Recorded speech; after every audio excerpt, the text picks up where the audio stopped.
Sean todos bienvenidos a una clase más de día viernes. Estamos en segunda epístola del apóstol Pedro. Vamos a iniciar con una oración. Vamos a pedirle a nuestro hermano Julio que nos haga, por favor, el honor de dirigirnos a nuestro Padre Celestial y encomendar esta hora en sus manos. Que este día, esta hora, sea Dios llenándonos de su voluntad a través de la segunda carta del apóstol Pedro. Bueno, hermanos, oremos entonces. Señor Padre Celestial, bendícenos con tu presencia en esta clase y danos inteligencia en nuestras mentes. Confiamos en ti, oh Señor, con todo el corazón para que nos ilumines en el aprendizaje del tema de esta clase, que nuestro hermano David nos transmitirá sus conocimientos. Es lo que te pedimos en nombre del Señor Jesús. Amén. Amén. Bueno, hermanos, vamos a comenzar viendo un video de Proyecto Biblia sobre segunda carta o epístola del apóstol Pedro. Así que pónganle mucha atención y luego vamos a comenzar esta clase de segunda de Pedro.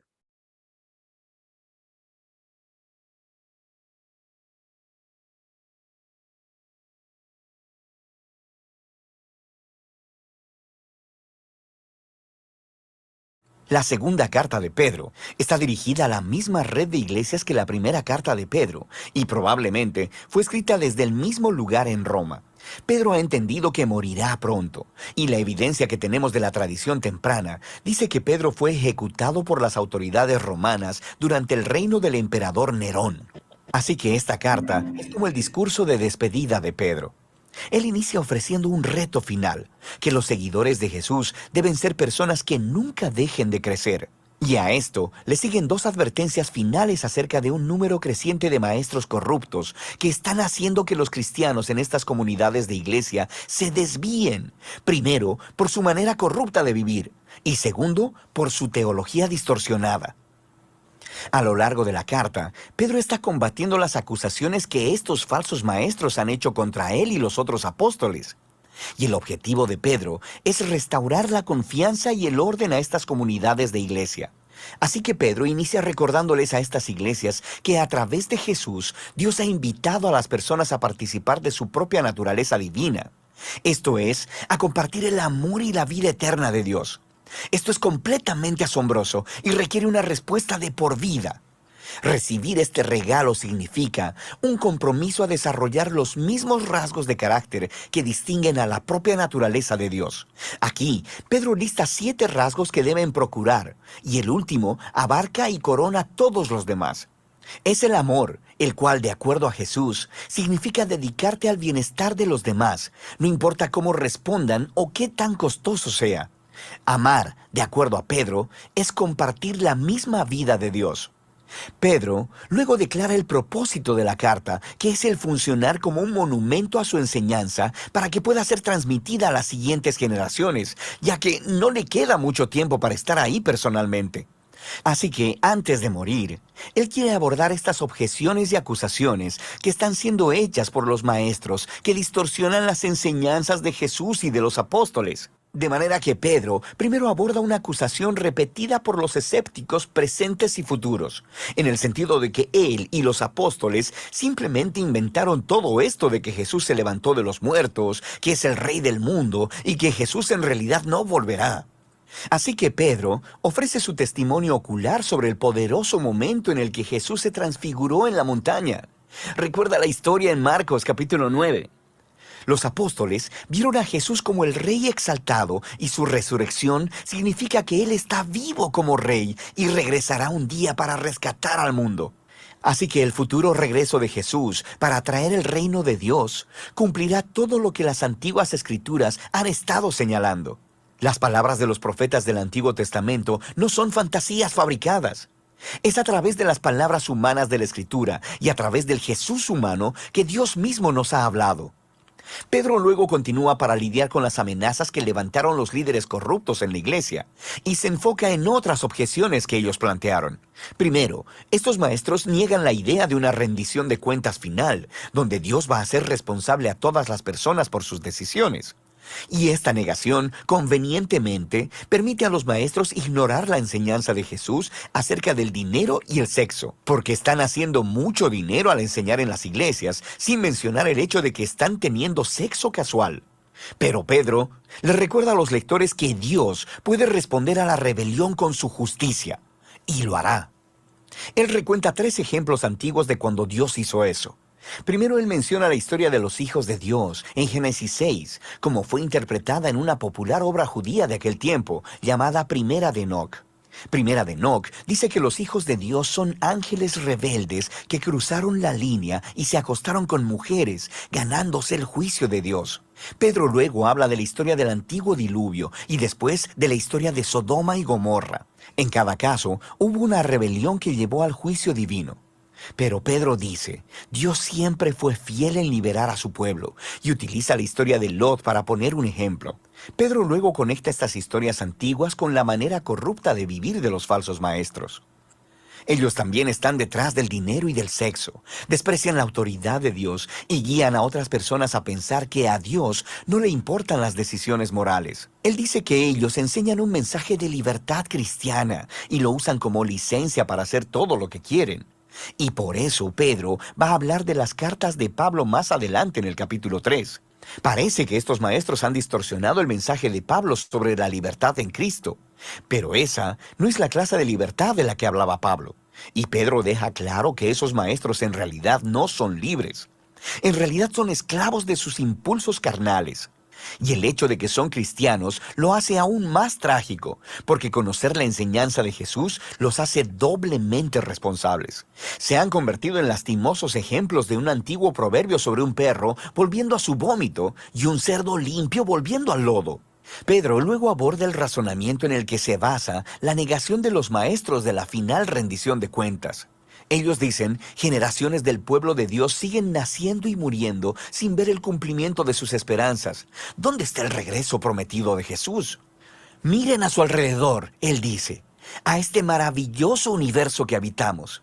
El hecho de que existimos significa que en algún momento en el pasado, la palabra de Dios intervino de manera dramática para crear algo de la nada y para traer orden desde el caos. Y Él puede hacerlo otra vez. Así que la verdadera pregunta aquí es, ¿por qué Dios tarda tanto? Pero Pedro nos recuerda que nuestra concepción humana del tiempo es extremadamente limitada. Los largos periodos de tiempo a través de los cuales Dios trabaja no encajan en el panorama de nuestras muy cortas vidas.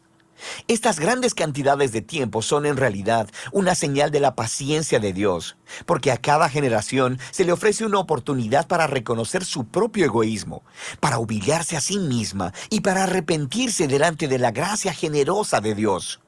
Y la gracia de Dios traerá la historia a su final en el día del Señor. Aquí, Pedro hace referencia a la poesía profética de Isaías y de Sofonías, quienes describieron el día de la justicia de Dios como un fuego consumidor. Pedro dice que los cielos pasarán y los estoicheia serán destruidos por el fuego. Esta es una palabra griega que puede referirse a los elementos, y en ese caso significa la disolución del universo material. O probablemente se refiere a los cuerpos celestiales. En otras palabras, las estrellas. Eso es lo que significa esta palabra en Isaías 34, de donde Pedro está citando. Y en ese caso, esta frase es una metáfora sobre el cielo siendo desprendido, por así decirlo, delante del Dios que todo lo ve. Y entonces, por eso Pedro dice que el día del Señor resultará en la tierra y todas sus obras siendo expuestas. El propósito final de la justicia consumidora de Dios no es eliminar el universo material. Más bien, es exponer la maldad y la injusticia y removerla para que una nueva clase de cielos y tierra puedan emerger. Una que esté permeada de justicia, llena del amor y del pueblo de Dios, quienes conocen y aman a Dios y a su prójimo como a ellos mismos. Pedro concluye diciendo que esta es la verdadera esperanza cristiana, la que Jesús y todos los apóstoles han estado anunciando, incluyendo a Pablo, cuyos escritos pueden malinterpretarse si los sacas de contexto. Pero todos los apóstoles están en la misma página. Y así, Pedro termina su discurso final a la iglesia. Ahora, el tono de segunda de Pedro se siente muy intenso, pero su pasión viene de una firme convicción de que Dios ama a este mundo y está determinado a rescatarlo a través de Jesús. Así que esto significa que el amor de Dios debe confrontar y lidiar con el pecado y la injusticia que arruina su amado mundo. Y en el tiempo de Dios, Él lo hará, abriendo un nuevo futuro para la humanidad y para el universo mismo. De manera que segunda de Pedro tiene una visión amplia y expansiva de la esperanza para todo el mundo y nos reta a examinar nuestras vidas diarias. Y de eso se trata la segunda carta de Pedro.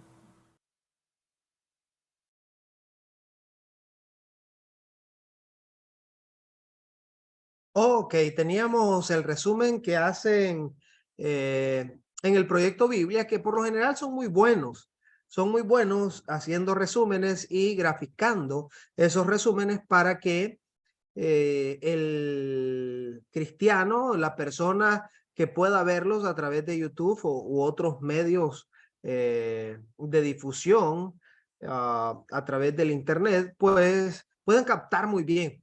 Eh, Solo voy a diferir bastante en el capítulo 3, pero ya llegaremos a ello en su momento. Bueno, entonces estábamos hablando de Segunda de Pedro. Segunda de Pedro definitivamente tuvo que ser escrita, decíamos, allá por el año 68, más o menos aproximadamente, que es cuando la tradición data la muerte del apóstol Pedro, pues Pedro en esta misma carta nos va a decir que él ya está pronto a morir. Así que los estudiosos apuntan a que esta carta viene datándose en este año 68, quizás 67, por eso decimos fechas aproximadas. Y recordemos que el año 68 fue el último año del emperador Nerón. Así que es tiempo difícil porque Nerón había empezado una persecución hacia los cristianos, quería reformar toda Roma y quería prácticamente cambiarla. Como no se lo permitió el Senado, entonces se le ocurrió la grandiosa idea de incendiar Roma. Entonces, de los 14 barrios que conformaban Roma, él quemó 10. Así que eso fue, pero un golpe contundente para Roma, la capital. Y el caso es que le cayó la culpa al, diríamos en el buen nicaragüense, al canino más flaco, o sea, al perro más flaco.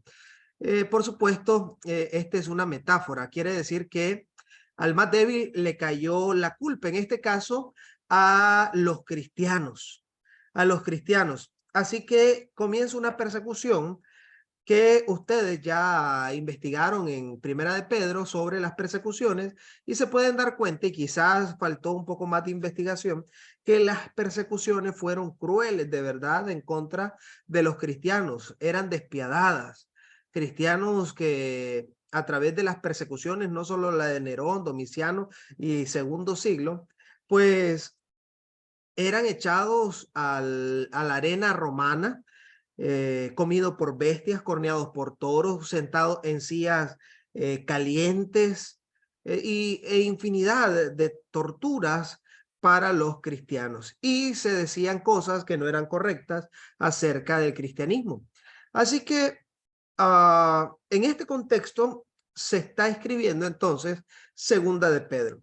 Y Segunda de Pedro dijimos que tenía un propósito. ¿Cuál era el propósito de Segunda de Pedro? ¿Cuál era el propósito? ¿Quién recuerda? Noches, hermanos.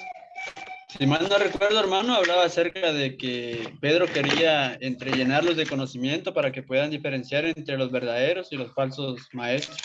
Ok, la palabra clave es conocimiento, crecer en el conocimiento de nuestro Señor Jesucristo. Y vamos a estarlo viendo a través de estos cortos capítulos, son apenas 3 capítulos, pero en la mente de Pedro necesita dejar bien claro que el buen cristiano, el buen seguidor de Jesús, necesita crecer en el conocimiento del Señor Jesucristo. Y por crecimiento, como lo vamos a ver en el capítulo 1, no se refiere a agarrar un libro y leer el libro y ahora conocer, saber, simplemente tener información. No, se refiere a una experiencia de vida en base a la revelación, o sea, a lo que se sabe de Jesucristo, lo que nosotros ahora tenemos, nuestras sagradas escrituras.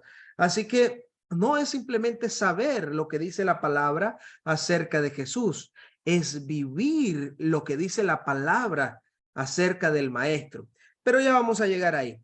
Entonces, estamos viendo entonces que el apóstol Pedro tiene como tema principal el crecimiento de los cristianos, en el conocimiento de la gracia y de nuestro Señor Jesucristo.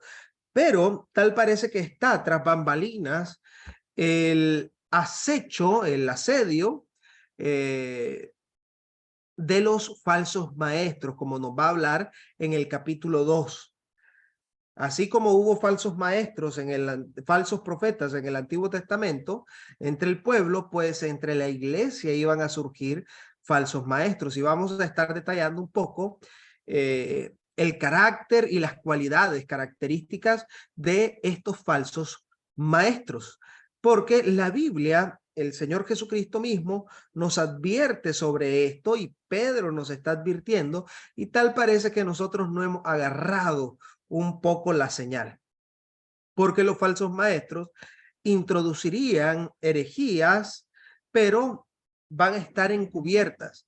Y a veces nosotros llamamos, por ejemplo, el hermano Roberto Batz metió, por ejemplo, a Moisés en el arca. Se confundió con Noé. Entonces hay hermanos que este tipo de confusiones las catalogan como herejía. Entonces ese es falso maestro. El falso maestro no tenía que ver con esto de confundirse en una predicación, sino que su actitud, su comportamiento era algo más meticuloso, pensado, algo estratégico. Tenían propósitos en su corazón que querían lograr a través de el engaño. Así que vamos a ver esto en el capítulo 2. Y en el capítulo 3 vamos a ver un poquito sobre el fin de los tiempos, ya cuando Jesucristo se manifieste. Y aquí en esta pequeña epístola del apóstol Pedro se nos presenta una cristología importante acerca de cuando Cristo venga, qué va a pasar y por qué Cristo no se ha manifestado. Así que eso lo vamos a encontrar en el capítulo 3. Así que vamos a iniciar, vamos a ir a Primera de Pedro, vamos a iniciar leyendo el primer capítulo. Hermanos, una pregunta. Un viernes, voy a hacer un paréntesis, el viernes de Semana Santa, el hermano Fernando se lo dio libre. Sí, es que no me avisó y yo me quedé esperando el enlace. Entonces, pero quiere decir que eso corrió las clases, ¿no? Entonces, eso me desenfocó. ¿Por qué? ¿Cómo cuántas clases, cuántos viernes faltarían? ¿Cuántos faltan en las demás clases? Estuviéramos hoy la clase 8, 2 clases más. 2 clases Hoy es más la clase faltarían. 8. Entonces Hoy es la vamos. clase número 8. Excelente, mi hermano Julio. Entonces vamos a dedicar hoy al capítulo 1 de Pedro. Así que disfrute de la palabra, hermanos. Mi consejo en esta noche, vamos a aprender un poco, pero disfrute de la palabra, por favor. Así que vamos a Primera de Pedro. Hermano, quiero decirle algo. Dígame, hermana. Buenas noches, bendiciones. Hermano, fíjese que estoy un poquito delicada de la presión. Entonces voy a estar escuchando la clase. Está bien, mi Nada hermana, más. no se preocupe. Presente, pero bueno, Estamos. espero me comprenda. Claro que sí, la comprendemos, hermana. Deseamos también que el Señor Jesucristo pueda sanar toda dolencia. Vamos a leer entonces Primera de Pedro. Siga la lectura conmigo, voy a estar leyendo Reina Valera 1960. Dice así la palabra de Dios. Simón Pedro, siervo y apóstol de Jesucristo, a los que habéis alcanzado por la justicia de nuestro Dios y Salvador Jesucristo, una fe igualmente preciosa que la nuestra. Gracia y paz os sean multiplicadas en el conocimiento de Dios y de nuestro Señor Jesús. Como todas las cosas que pertenecen a la vida y a la piedad nos han sido dadas por su divino poder, mediante el conocimiento de aquel que nos llamó por su gloria y excelencia, por medio de las cuales nos ha dado preciosas y grandísimas promesas, para que por ellas llegaseis a ser participantes de la naturaleza divina, habiendo huido de la corrupción que hay en el mundo a causa de la concupiscencia. Vosotros también, poniendo toda diligencia por esto mismo, añadid a vuestra fe virtud, a la virtud conocimiento, al conocimiento dominio propio, al dominio propio paciencia, a la paciencia piedad, a la piedad afecto fraternal y al afecto fraternal amor. Porque si estas cosas están en vosotros y abundan, no os dejarán estar ociosos ni sin fruto en cuanto al conocimiento de nuestro Señor Jesucristo. Pero el que no tiene estas cosas tiene la vista muy corta, es ciego, habiendo olvidado la purificación de sus antiguos pecados.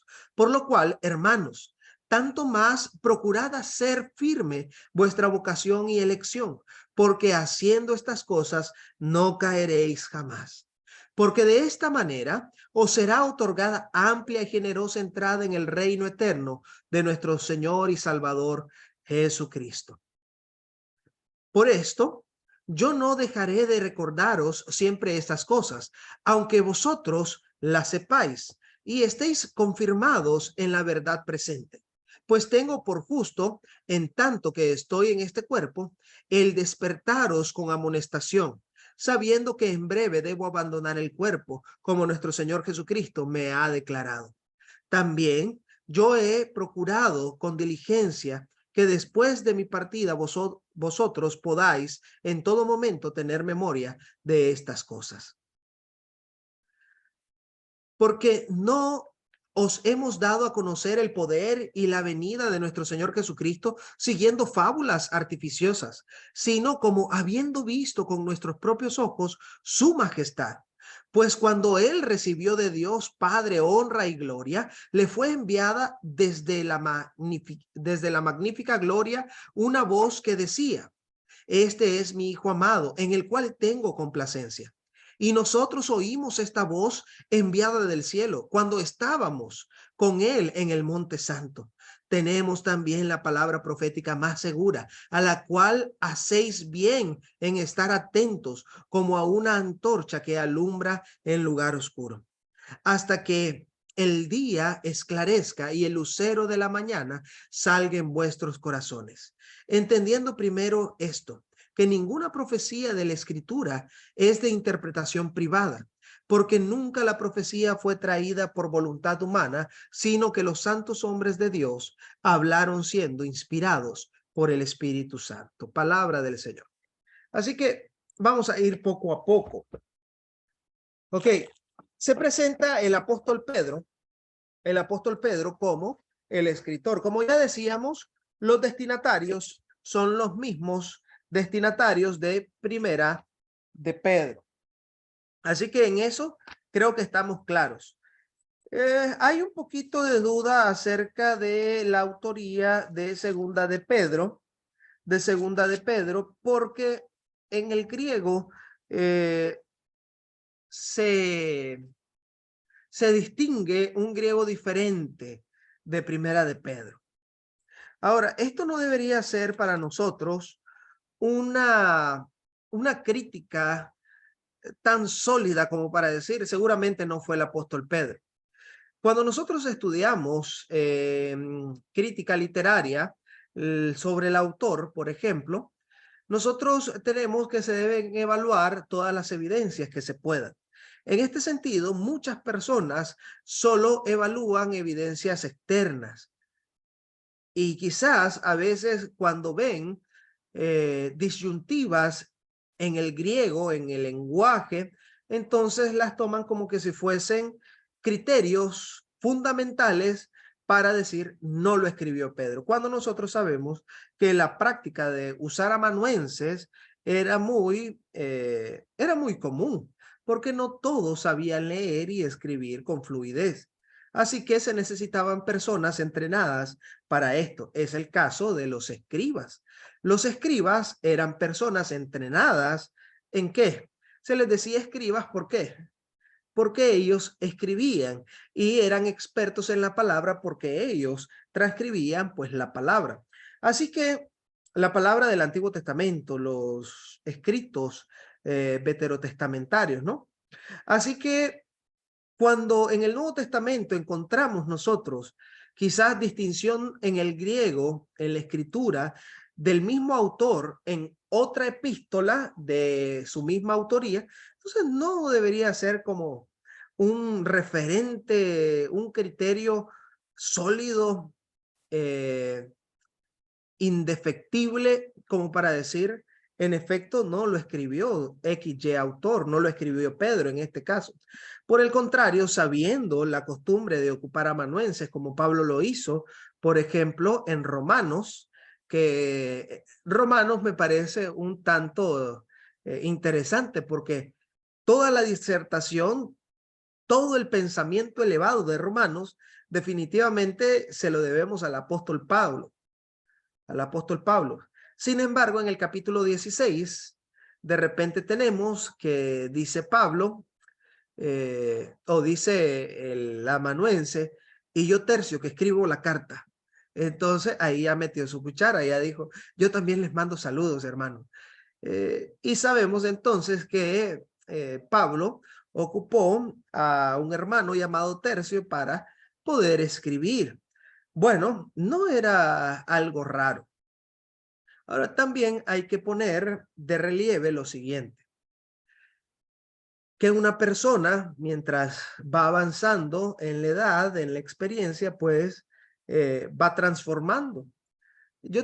Mi abuelito, que en paz descanse, él ya en su vejez, él no podía escribir muy bien. A él le temblaba un poco la mano. No es que tenía Parkinson ni nada de eso, pero a él ya le costaba escribir. Él tenía unos dedos interesantes porque sus dedos se habían herido quizás muchas veces en su trabajo. Él era carpintero. Así que hasta le faltaban pedazos de dedo, le faltaba o los tenía bastante lastimados. Así que ya con la edad que él tenía, 70 y algo de años, yo veía que a él le costaba escribir, hermanos. Entonces usted se imagina a un Pedro ya estando en la recta final de su vida, que Cristo le había profetizado su muerte. Entonces, que ocupara a alguien que le ayudara a escribir, porque él, por sus propios medios, quizás era algo complicado para él. Así que vamos a decir nosotros con bastante certeza que el autor de Segunda de Pedro es Pedro, porque la misma evidencia interna lo declara, dice el mismo autor, que él vio la transfiguración. Solo hubo 3 personas que vieron la transfiguración en el Monte Santo. Así que definitivamente tuvo que ser Pedro. Escuchó la voz que dijo, este es mi hijo amado, en el cual tengo complacencia. A él oíd.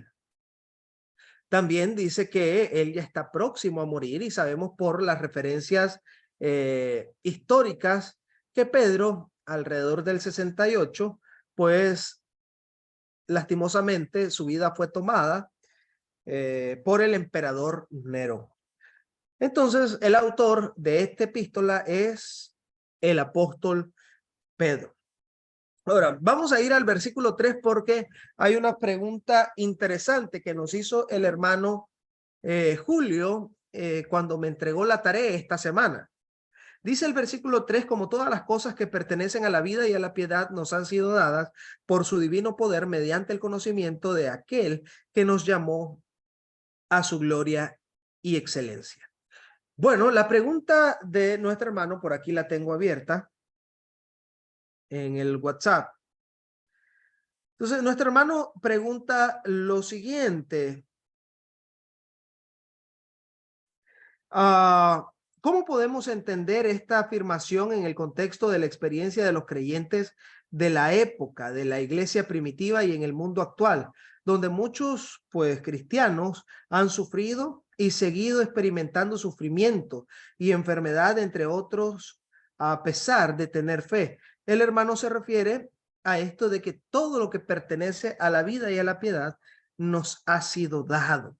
Esta es una pregunta interesante porque es una pregunta que muchos formulan para criticar la fe en nuestro Señor Jesucristo. Como aquellos que tienen fe en Jesucristo, pues sufren, pasan necesidad, se enferman.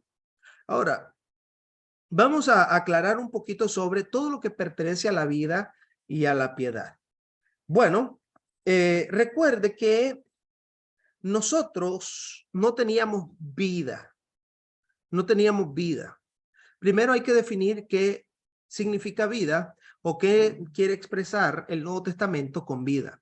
Bajo la cosmovisión paulina, según Efesios capítulo 2, nosotros no teníamos vida prácticamente. Andábamos en rebelión, siguiendo al espíritu del aire, andábamos en rebeldía, estábamos muertos en delitos y pecados. Así que nuestra vida o el acceso a la vida se revela con Jesucristo. Juan capítulo 10, versículo 10, vamos a Juan 10:10. Vamos a Juan 10:10. Quien lo tenga primero lo puede leer.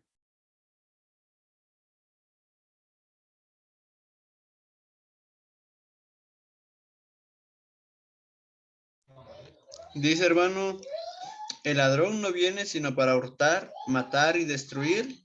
Yo he venido para que tengan vida y para que la tengan en abundancia. Ok, entonces aquí hay algo importante. Vamos a obviar la primera parte del versículo, que es importante, pero me voy a centrar en la segunda parte donde Jesucristo está declarando que uno de sus propósitos o su propósito al venir y encarnarse es para que tengamos vida. Quiere decir que estábamos muertos, y esto lo aclara Pablo en Efesios capítulo 2. El ser humano está muerto, está alejado de Dios, así que Cristo ha venido para que tengamos vida. Así que Pedro, como el Señor Jesucristo, no se están refiriendo a que si respiramos o la sangre nos circula por las venas. Él se está refiriendo a la verdadera vida, a la conexión que tenemos con nuestro Creador. Nosotros estábamos lejos de Dios, pero fue hasta que vino Jesucristo que nosotros tenemos acceso libre y salvación y entrada al lugar santísimo a través de su sacrificio. Entonces, Cristo vino para que tengamos vida y para que la tengamos en abundancia. Ahora, aquí hay que tener un poquito de discernimiento, porque quizás nosotros estemos pensando que esa vida es la vida eterna, y en efecto así es, pero muchos piensan que la vida eterna se va a vivir en la segunda venida de Cristo, o hasta que venga el Señor Jesucristo, nosotros comenzaremos a vivir la vida eterna, cuando en verdad la Escritura nos trata de explicar algo diferente. Por lo menos en la teología de Juan, tanto en el Evangelio como en sus cartas, para él la vida eterna es algo que ya se está experimentando. De hecho, con la entrada de Jesucristo, y eso ya es un poco sobre la explicación del reino, la venida del reino, con la entrada de Jesucristo a la esfera terrenal, entonces entre el reino. Jesucristo testifica que el reino se ha acercado. Entonces, y el reino de Dios es poder. Como diría Pablo, no es comida ni bebida, sino que es poder. Los contemporáneos de Jesús explican o se dicen, nadie hace las cosas o nadie ha hecho las cosas que éste hace, hablando de Jesucristo. Quiere decir que con Jesús, el poder de Dios, el reino de Dios, uno lo puede ver claramente en Jesús cuando él esté en su ministerio. Pero Jesucristo dijo, no los dejaré huérfanos, les dejaré otro consolador. La palabra alo en griego, que es otro, significa no el mismo, sino otro, pero de las mismas características. En este caso, al Espíritu Santo, que es como tener la presencia de Jesús, nada más que es el Espíritu Santo. Esa es la idea. Así que también nos dice Pablo que el Espíritu Santo es las arras de nuestra herencia. En el griego arras arras viene del griego arrabón, que significa adelanto, anticipo o garantía. Entonces, estas dos ideas son importantes porque el Espíritu Santo nos da garantía de que vamos a la eternidad, pero también es un adelanto, un adelanto. Es como, bueno, por ejemplo, yo tengo un proyecto de costura. Mi hermana Raquel me da a hacer un uniforme o me da a hacer 100 uniformes, por ejemplo. Entonces, ¿cómo yo sé que ella me va a dar a hacer los uniformes? Bueno, porque me dio, por ejemplo, $100. Entonces, esos $100 me garantizan a mí de que es serio, pues, lo que me está diciendo, que son 100 uniformes. Pero esos $100 significan no solo la garantía de que me va a dar a hacer el trabajo, sino también parte del adelanto del trabajo. Así que cuando recibimos al Espíritu Santo, hermanos, estamos seguros. Dios nos está garantizando que vamos a la eternidad, pero también nos está dando un adelanto de esa eternidad. ¿Cómo lo podemos saber nosotros que esto es así? Por la vivencia de la iglesia primitiva. El libro de los Hechos, que ya lo vimos, usted puede ver cómo la iglesia primitiva vivió en lo sobrenatural. O sea, siendo guiados por el Espíritu Santo. Cuando debían de sentir tristeza, mire, el Espíritu Santo era capaz de llenarlos de paz. Imagínese Pedro, no sé, recuerdo que lo analizamos, la tercera vez que lo están encarcelando y acaban de matar a Santiago, apóstol. Y él es apóstol y lo tienen encarcelado. ¿Qué pensaríamos nosotros si fuésemos Pedro en esa situación? ¿Qué nos va a pasar? Bueno, nos van a matar. ¿Cómo estaría usted si le dicen o usted sabe que lo van a matar? ¿Cómo estaría usted? Preocupado. ¿Y sabe cómo estaba el apóstol Pedro? Dormido en su celda. Tanto así que el ángel que Dios manda lo toca para despertarlo. Y ni lo despertó bien, porque comienzan a pasar 4 guardias, o creo que fueron 3 de 4. Bueno, el caso es que pasan varias guardias y cuando sale, el ángel desaparece y el apóstol Pedro pensaba que era un sueño. O sea, que él estaba relajado. ¿Cómo se puede lograr eso, hermanos? ¿Cómo se puede lograr eso? Bueno, por el Espíritu Santo.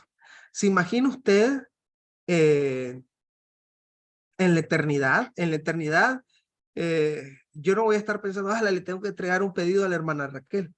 Ya me atrasé una semana. Tengo que dar clase. O ustedes, voy a entrar tarde. Tengo que entregar tarea. No, no vamos a estar pensando en eso. Ya todo afán, todo trabajo habrá terminado. Las primeras cosas habrán pasado. Así que, ¿cómo nosotros, el sufrimiento habrá dejado de ser? Dice el Apocalipsis que Dios enjugará las lágrimas de los ojos nuestros. Así que ya el sufrimiento, Así que, ¿cómo nosotros podemos experimentar eso ahora? La iglesia lo experimentó. O sea, había sufrimiento, pero ellos ya estaban arriba del sufrimiento, porque sabían que su verdadera vida estaba en Cristo, como lo dice Colosenses 3:3. Vayan conmigo a Colosenses 3:3. Colosenses 3:3.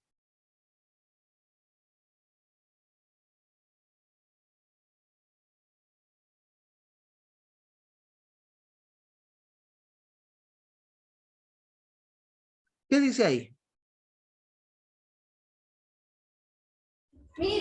Porque han muerto y su vida está escondida con Cristo en Dios.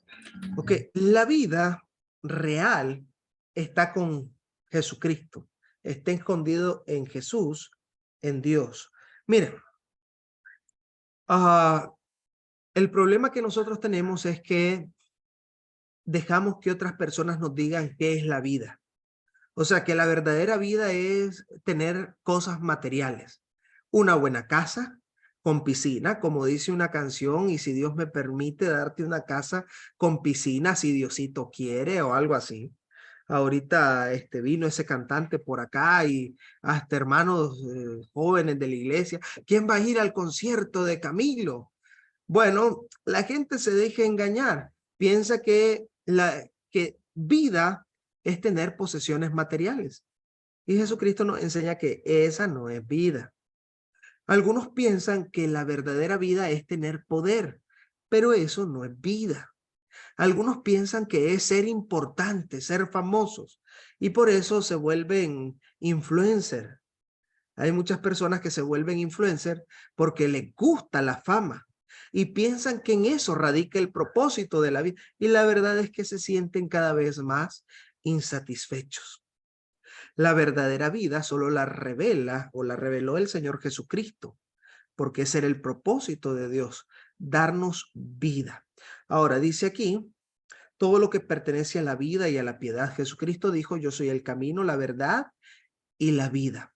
Así que la vida a la que se refiere Pedro es la vida que uno tiene en Cristo. Esto es lo real. El problema es que a veces nosotros reducimos la vida con Jesús a una vida de tormento. O sea, nos centramos mucho en el sufrimiento, cuando en verdad el buen cristiano debe centrar su vida en lo que Dios hará en medio del sufrimiento. Dice aquí todo lo que pertenece a la vida y a la piedad. La piedad, la mayoría de intérpretes identifican esta frase con el poder cumplir la voluntad de Dios. O sea, cumplir todo lo que es justo, lo que es piadoso, lo que es bueno. Entonces, Dios nos ha dado a través de Jesucristo la verdadera vida y la capacidad, por supuesto, a través del Espíritu Santo, de poder ser obedientes y andar en obediencia a Dios. Y lo podemos saber esto porque el contexto mismo nos da esta luz, por medio de las cuales, dice aquí el versículo 4, nos ha dado preciosas y grandísimas promesas para que por ellas llegáis a ser participantes de la naturaleza divina, habiendo huido de la corrupción que hay en el mundo a causa de la concupiscencia. Y luego va a hablar de ciertos elementos fundamentales para el cristiano. Así que va a apuntar a la vivencia cristiana. La piedad se va a basar, o la idea es andar en lo que es justo, piadoso, bueno, como Jesucristo andaría. Entonces, yo quiero decir algo. Como un cristiano piadoso, puede sufrir, o porque un cristiano piadoso sufre, que es la misma pregunta que nos hacemos cuando estudiamos Job. ¿Por qué sufren los justos? Pero en el Nuevo Testamento Dios nos da una luz más amplia acerca del sufrimiento. Cuando usted lee Romanos capítulo 5, en Romanos capítulo 5 nosotros encontramos el espíritu de la iglesia primitiva cuando se encontraban ante sufrimientos, tribulaciones. dice ahí, y nos gozamos en las tribulaciones, sabiendo que en la tribulación se produce y comienza a dar cierto hilo de virtudes que proceden de ese tiempo de tribulación. Quiere decir que cuando el cristiano era tribulado, ellos no estaban viendo la tribulación, sino la mano de Dios y la fe que ellos podían practicar en la tribulación, porque ellos estaban convencidos de que la fe era como el oro, tenía que ser procesada para encontrar su lado más puro, para eliminar impurezas. Así que el sufrimiento, por lo menos de la iglesia primitiva, era visto de una manera muy distinta. Por ejemplo, en el Antiguo Testamento, más en los Salmos, nosotros vemos que el pueblo de Israel, cuando eran lastimados, cuando eran ultrajados, por ejemplo, por los babilonios, tenemos nosotros los que se llaman salmos imprecatorios. ¿Qué son salmos imprecatorios? Son esos salmos que piden venganza, que describen el castigo hacia los enemigos de Israel. Hablando de los babilonios, hay un salmo que pide que hasta sus niños sean golpeados contra la piedra hasta la muerte. Bueno, pareciera cruel. Los babilonios fueron más crueles con el pueblo, para ser sincero. Si usted lee Lamentaciones y lo entiende y piensa en el pueblo de Dios, la verdad dan ganas de llorar cuando uno lee Lamentaciones. Bueno, entonces ellos cómo reaccionaban ante el sufrimiento, ante ser ultrajados por otros. Bueno, simplemente dejaban que aflorara su sed de venganza y bueno, pedían justicia hacia Dios. No estaba, voy a decir que no era incorrecto, su sentir en ese momento era así, pero con la iglesia todo cambia, con Jesucristo todo cambia. ¿Por qué? Porque Jesucristo nos dice que hay que bendecir en lugar de maldecir. Entonces ya la iglesia como que le cambió el chip. Entonces ellos ya no reaccionan. Si alguien los abofeteaba en una mejilla, la enseñanza de Jesucristo era poner la otra. Que si alguien lo sometía a llevarles una carga por una milla, que no lo acompañaran solo una milla, sino que fuesen 2 millas. Entonces es distinta la mentalidad de la iglesia ante el ser ultrajados, como ya lo vimos en Primera de Pedro. Ser ultrajados de manera injusta lleva honra delante de Dios. Dios va a dar la justa recompensa a su debido tiempo. Así que quizás nosotros deberíamos de dejar de pensar un poco como piensa a veces el mundo acerca del sufrimiento. No quieren sufrir. Por el contrario, nosotros debemos de saber que el sufrimiento trae beneficios, entereza de carácter.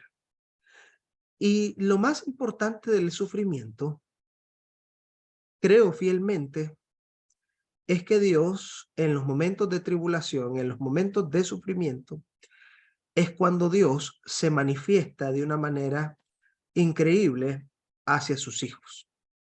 Permítanme contarles rápidamente la historia de un hermano que se llama Edis o se llamaba Edis. Yo lo conocí, un hombre alegre, feliz, negocio propio, le iba muy bien.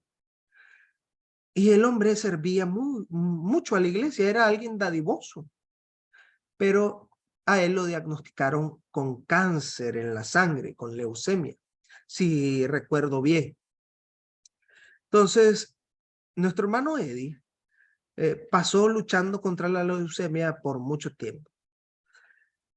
Yo estaba estudiando en Baxter y cuando regresé, justamente en una de mis vacaciones, se dio la oportunidad de que el hermano quería hacer un culto de acción de gracias. Y fuimos a hacer el culto de acción de gracias. Justamente me pidieron que predicara y prediqué. Y recuerdo que después del culto hicimos así una pelotita para platicar. Estábamos solo varones y se acercó el hermano Eddie contento de vernos a todos en su casa, y yo sorprendido de verlo a él tan delgado como estaba para ese momento, en comparación al Ledis que yo conocí. Y el hermano nos comenzó a contar de su experiencia, de que las quimios habían sido terribles, de que las quimios habían mermado sus fuerzas, a veces no quería salir del cuarto, no sentía las fuerzas, ni el ánimo emocional, ni las fuerzas físicas para poder levantarse de la cama.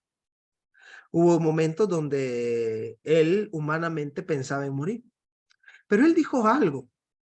Él dijo que fue en esa situación tan dolorosa que él conoció de una manera más cercana a Dios. Y él dijo algo que me impactó y no lo olvido, lo tengo aquí. Él dijo, si Dios me pidiera que volviese a pasar por esta misma experiencia para conocerlo de la manera que lo conozco ahora, lo volvería a hacer.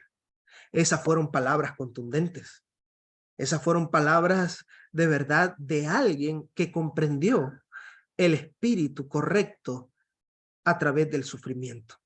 Y así la iglesia primitiva confrontaba o afrontaba el sufrimiento, sabiendo que Dios iba a estar ahí. Para el mismo apóstol Pablo, esta fue una enseñanza. Él le pidió que le quitara 3 veces un aguijón en la carne, que era como un emisario de Satanás, según en las palabras del apóstol Pablo. No lo quería. Pero cuando ese emisario de Satanás se presentaba, es cuando Pablo se sentía realmente débil. Pero es ahí donde reflexiona, era ahí donde de verdad yo era fuerte. ¿Sabe por qué? Porque ya no era él luchando, Pablo, sino que era Dios. Porque Dios se perfecciona en nuestra debilidad. Entonces, hermanos, es importante que nosotros sepamos que la vida y la piedad no dependen de las circunstancias difíciles que nosotros afrontemos. Por el contrario, la comprensión de esta vida, de la verdadera vida que tenemos en Cristo y de la obediencia a la justicia, a la palabra del Señor, traerán momentos gratos aún y una comprensión más profunda aún dentro de la tribulación. Hermana Raquel, tenía la mano levantada. Sí, hermano, me recuerda a Job, porque Job, donde pasó todo su sufrimiento, él manifestó después, él dijo, de oídas te había oído, pero ahora te conozco. Entonces, él conoció verdaderamente a Dios a través de la tribulación que él pasó. Ahora, recuerden esto, no hay mejor, permítanme, se los trato de explicar. Este es el fin de todo, que conozcamos a Dios. Eso es lo que dijo el Señor Jesucristo. Para eso Él vino, para que conozcamos a Dios y a Él, al Hijo. Esa es la vida eterna, que te conozcan a ti, el único Dios verdadero, y a tu Hijo, a quien tú has enviado. Entonces, el conocer a Dios es importante, lo más importante, conocer a Dios de una manera más íntima. Ahora, yo lo que les puedo decir es que en medio de las tribulaciones, de las cosas difíciles, ahí usted va a conocer también a Dios. A veces estamos acostumbrados, o el mundo está acostumbrado a un Dios que Dios te bendice, porque muchos interpretan este texto como todo lo de la vida nos ha sido dado, ese carro que está deseando el hermano Roberto, esa casa que está deseando la hermana María, una de 2 pisos, la mansión, un colegio nuevo, grandísimo, nuestra hermana Raquel y todo. Piensan que a eso se refiere, pero la verdad es que eso es insignificante comparado a lo que Dios nos ha dado en Jesucristo. Ahora, la exhortación aquí, para ir tratando de cumplir con el primer capítulo, nos dice que a la fe hay que añadirle virtud. Y así sucesivamente nos va a hablar de ciertas características que deben estar en nosotros, las cuales no van a permitirnos estar ociosos en el conocimiento de nuestro Señor Jesucristo. Versículo 5 dice, vosotros también poniendo toda diligencia, por esto mismo, añadid a vuestra fe virtud. La palabra virtud viene del griego que significa excelencia. Y por supuesto, la fe no se imagine cognición, que usted sepa internamente algo. La fe, como lo dice Santiago, se puede ver a través de las obras. Todo lo que hacemos nosotros lo debemos hacer por fe. Si usted hace algo sin fe, eso no agrada a Dios. Así que toda nuestra vida debe estar llena de fe y todo lo que hacemos debe estar impregnado de la fe correcta. Pero a eso que nosotros hacemos con fe, a esa fe genuina que nosotros tenemos en Jesucristo, debemos añadirle virtud, excelencia.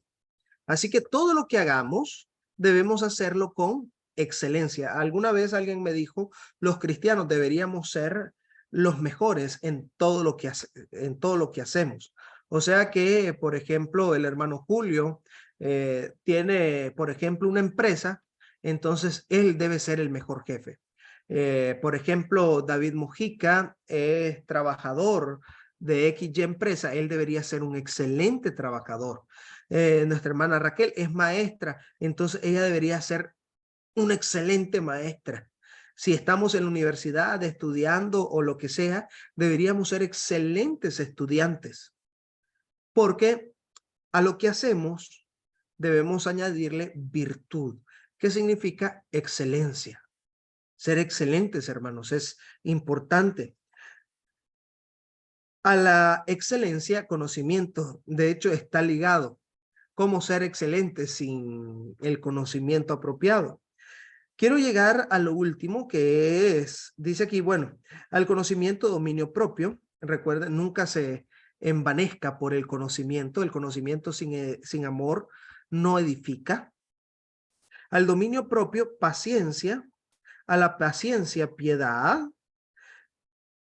Y a la piedad, dice aquí, afecto fraternal, y al afecto fraternal, amor. Me quiero concentrar en estos dos últimos. ¿Será que el apóstol Pedro estaba redundando en amor fraternal y amor?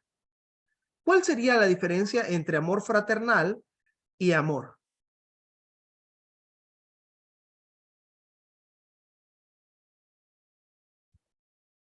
¿Cuál sería la diferencia? O sea, ¿cómo comprenderíamos esto? Tenemos amor fraternal, pero después hay que añadir amor. ¿Cómo es este asunto? Yo creo, hermano, el amor fraternal es el amor entre hermanos. Puede ser que nosotros como hermanos o familiares tenemos amor, pero ese amor debe ser un amor en Cristo Jesús, un amor verdadero, un amor genuino, ¿verdad? Que vaya más allá de lo que uno pues simplemente puede hacer, porque alguien podría decir, bueno, yo lo amo a esta persona o a algún hermano en la iglesia, pero ese amor tiene que ser realmente, podríamos decir, comprobado realmente. Tenés una necesidad, ahí es donde se demuestra ese amor verdadero. No debe ser un amor solamente de palabra o simple hecho de una relación, como muchas veces en la iglesia nos queremos porque nos saludamos, porque nos conocemos, nada más así, no, sino ese amor que tenemos entre hermanos que vaya a ser puesto a prueba y que sea demostrado a través del servicio, a través del sacrificio y muchas otras cosas más. Es mi pensar, no sé. Excelente, hermana. ¿Alguien tiene otro comentario?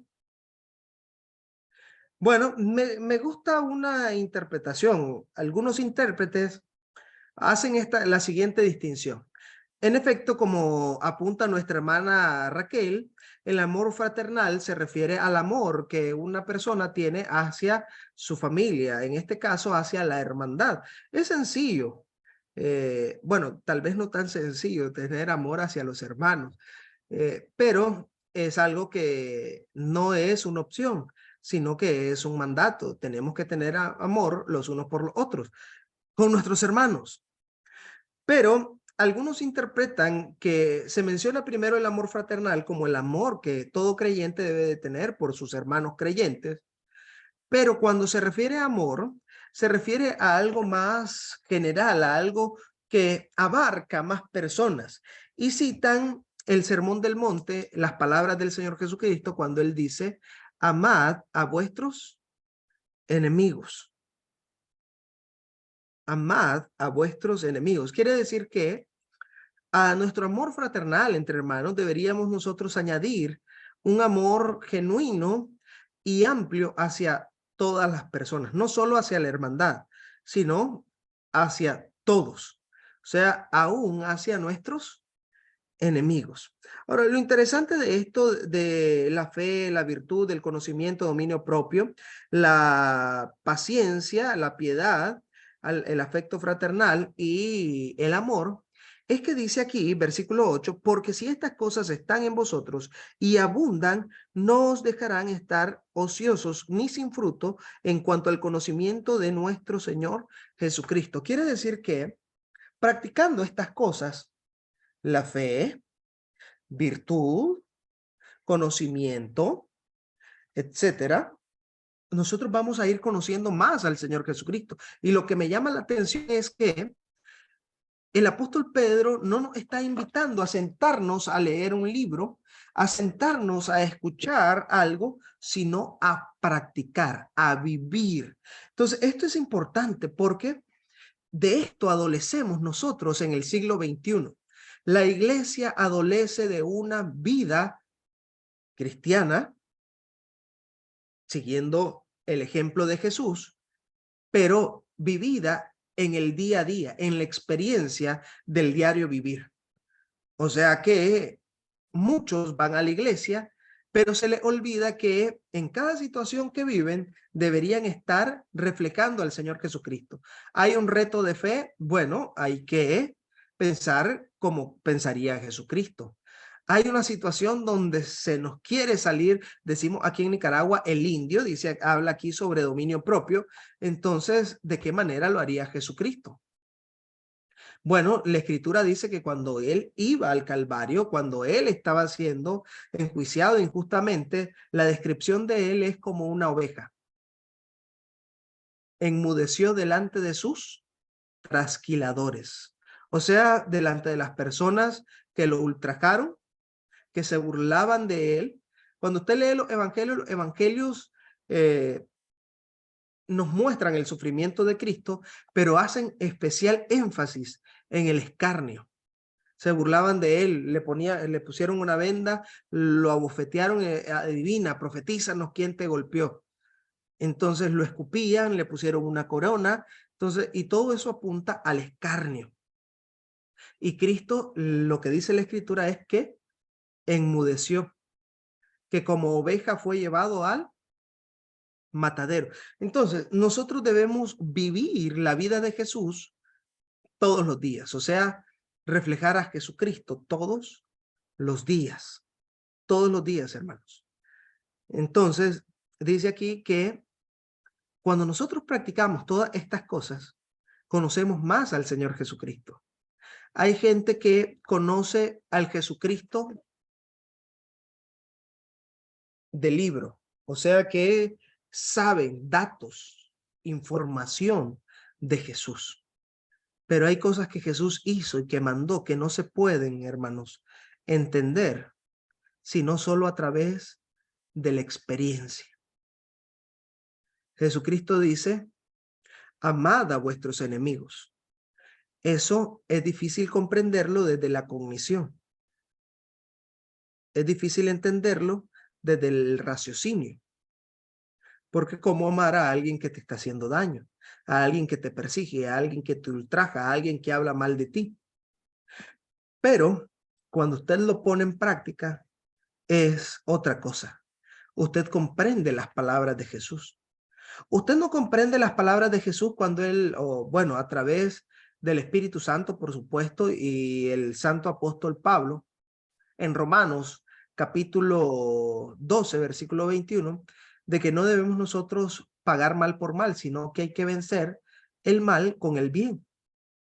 La mayoría de cristianos no comprenden esto, sino hasta que lo viven, hasta que Dios les pone la oportunidad de hacerle bien a alguien que le hizo mal y que ellos quebrantan su orgullo, que nosotros quebrantamos nuestro orgullo para obedecer la palabra y poder ser dóciles a la obediencia a esta palabra. Entonces es ahí cuando se comprende ¿por qué hacerle bien a un enemigo? Bueno, hay mandamientos que no se van a entender racionalmente, porque solo se pueden comprender vivencialmente. O sea, hasta que usted los viva, hasta que usted los ponga en práctica, hasta que yo los lleve a mi vida cotidiana. Entonces, solo así. Por eso es que hay muchos que al no practicar, dice aquí, por lo cual, hermanos, tanto más procurad hacer firme vuestra vocación y elección, porque haciendo estas cosas no caeréis jamás, porque de esta manera os será otorgada amplia y generosa entrada en el reino eterno de nuestro Señor y Salvador Jesucristo. Por esto yo no dejaré, bueno, creo que me pasé aquí. Dice aquí, pero el que no tiene, versículo 9, pero el que no tiene estas cosas, tiene la vista muy corta, es ciego, habiendo olvidado la purificación de sus antiguos pecados. Quien no practica la fe, la virtud, la piedad, el dominio propio, la paciencia, el afecto fraternal, el amor, alguien corto de vista. Tenga cuidado en que usted sea un corto de vista. Los cortos de vista son esos miembros que están en las iglesias y siempre son buenos para opinar, pero no se dan cuenta de que sus opiniones van en contra de la palabra de Dios. Que sus opiniones son muy sus opiniones sin tomar en cuenta la palabra de Dios. La palabra de Dios. Podría poner muchos ejemplos, pero la verdad no quiero que, porque esto lo publican en ciertos lugares, yo no quiero que nadie se sienta ofendido, pero a veces nosotros creemos tener la razón respecto a cierta opinión, y la verdad es que es una opinión muy humana y no vemos con los ojos del Espíritu, con los ojos de la palabra. No nos dejamos guiar a través de la palabra. Así que necesitamos nosotros poner en práctica todos estos elementos, características de la vida de Cristo, como la fe, la virtud, el conocimiento, el dominio propio, la paciencia, la piedad, el afecto fraternal y el amor para conocer más a Jesús. No podemos conocer a Jesús de una manera profunda sin practicar estos elementos. Ahora, Pedro va a terminar diciendo que dice aquí que Jesucristo, versículo 16, porque no os hemos dado a conocer el poder y la venida de nuestro Señor Jesucristo siguiendo fábulas artificiosas, sino como habiendo visto con nuestros propios ojos su majestad.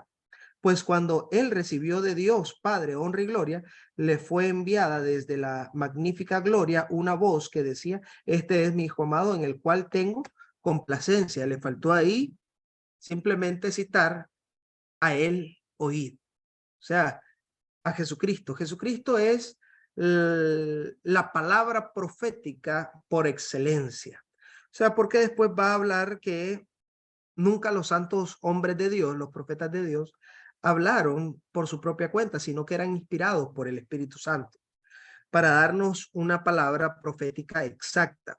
Toda la profecía del Antiguo Testamento tenía un propósito y apuntaba a Jesucristo.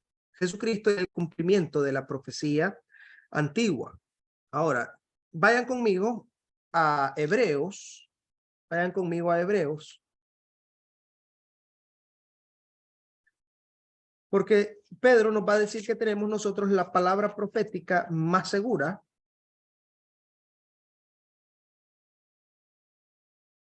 Y dice Hebreos capítulo 1, versículo 1 y 2. Dios, habiendo hablado muchas veces y de muchas maneras en otro tiempo a los padres por los profetas, los cuales dieron una profecía segura de la voluntad del Señor para el pueblo, en estos días nos ha hablado por el Hijo, a quien constituyó heredero de todo y por quien asimismo hizo el universo. Así que tiene lógica que Pedro esté citando la transfiguración, ¿Por qué?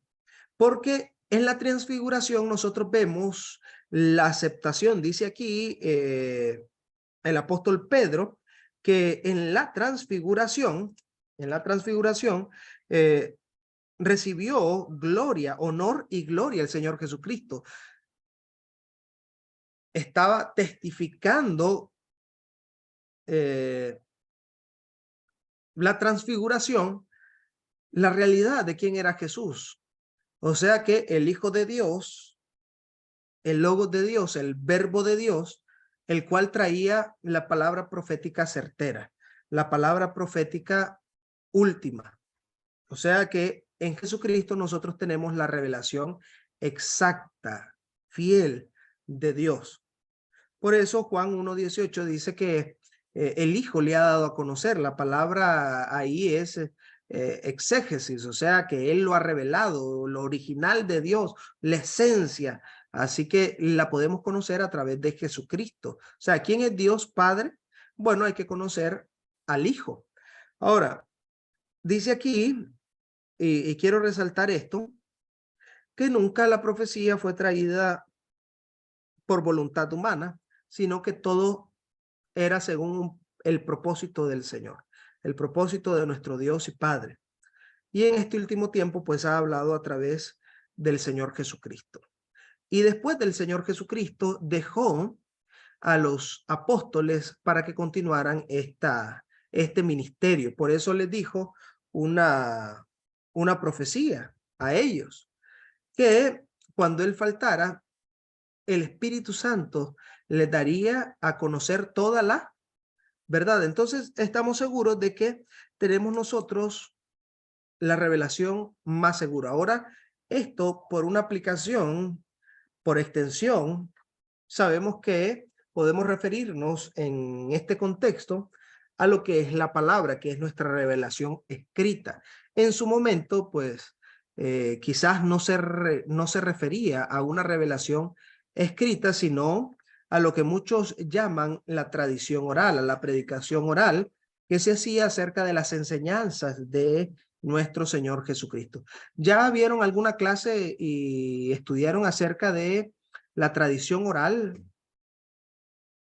La tradición oral, ¿no? Bueno, para terminar con esto. El Señor Jesucristo muere y luego comienza la predicación, se comienza a difundir de una manera increíble por el poder del Espíritu Santo y la devoción de los santos apóstoles y la Santa Iglesia en el primer siglo, el Evangelio, y prácticamente llenan el mundo conocido del Evangelio. Sin embargo, no tenían ellos un escrito, una Biblia que ellos pudieran decir, Jesucristo dijo en el Evangelio de Mateo, Jesucristo dijo en el Evangelio. No tenían tal cosa. Por el contrario, fueron prácticamente, muchos apuntan que 15 años después aproximadamente, que se comienzan a escribir las epístolas, y Pablo comienza a escribir epístolas, y posteriormente se van escribiendo lo que nosotros tenemos en el canon del Nuevo Testamento, 27 libros. Entonces, ¿cómo nosotros mantuvimos nuestra fe? Bueno, a través de la repetición de las enseñanzas de Jesús. Y esto es importantísimo.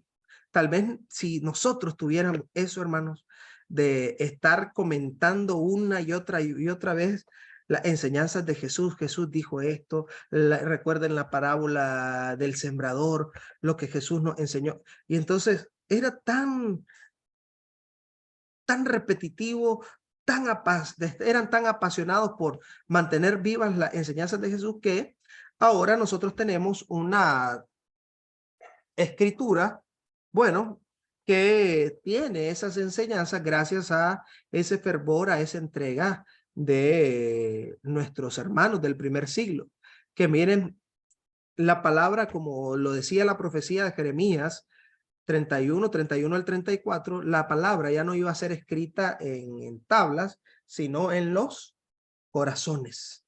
Así que así fue como nosotros después tuvimos una Biblia, un Nuevo Testamento. Bueno, ojalá que pudiéramos nosotros volver a eso y que esa palabra, en vez de tenerla en un libro, la tuviéramos, mire, de memoria en el corazón. Pero bueno, hablaremos de eso un poquito más el próximo viernes. Bueno, hermanos, creo que nos pasamos un poquito. Pero de mi parte deseo que Dios les bendiga.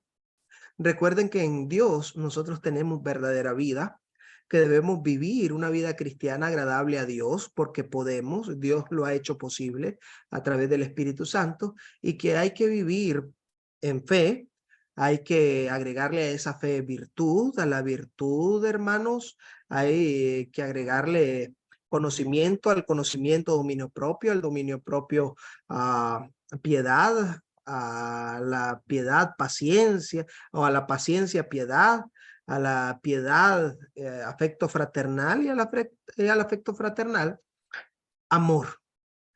Si lo practicamos y vivimos todo esto en nuestra vida, difícilmente Satanás nos va a devorar como un león que devora a un corderito. Difícilmente nosotros vamos a volver a ver atrás y vamos a tener nuestros sentidos de la vista, el sentido de la vista agudo para ver la voluntad de Dios con claridad.